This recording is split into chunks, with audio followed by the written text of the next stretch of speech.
একাত্তরে জামায়াতে ইসলামী কোনো ভুল করে থাকলে এবং তা যদি সন্দেহাতীতভাবেও প্রমাণিত হয় তাহলে জামায়াত দলীয়ভাবে জাতির কাছে ক্ষমা চাইবেন বলে মন্তব্য করেছেন দলটির আমির ডাক্তার শফিকুর রহমান। মঙ্গলবার পূর্ব লন্ডনের একটি রেস্টুরেন্টে যুক্তরাজ্য বাংলা মিডিয়ার সাংবাদিকদের সঙ্গে আলাপকালে তিনি এই মন্তব্য করেন।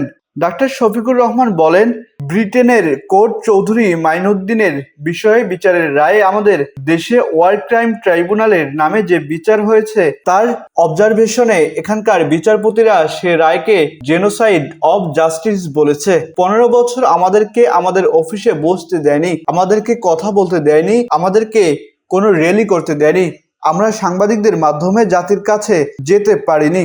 তিনি আরো বলেন, জাতিগতভাবে অনৈক্য এবং দুর্নীতির কারণে আমরা জাতি হিসেবে আগাতে পারিনি। দুর্নীতি আমাদের জন্য একটি জাতীয় লজ্জার বিষয়।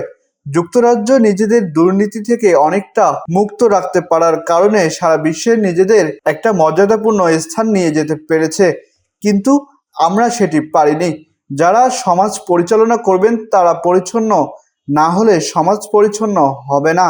তিনি আরো বলেন, 24 এর গণ-অভ্যুত্থানে নিহতদের জাতীয় বীর হিসেবে স্বীকৃতি দেওয়া উচিত। এই অভ্যুত্থানে দেশের সকল শ্রেণীর মানুষ অংশগ্রহণ করেছিল, এমনকি দেশের বাইরে অবস্থানরত প্রত্যেকেই যার যার সাধ্য অনুযায়ী আমাদের সঙ্গে যুদ্ধ করেছেন।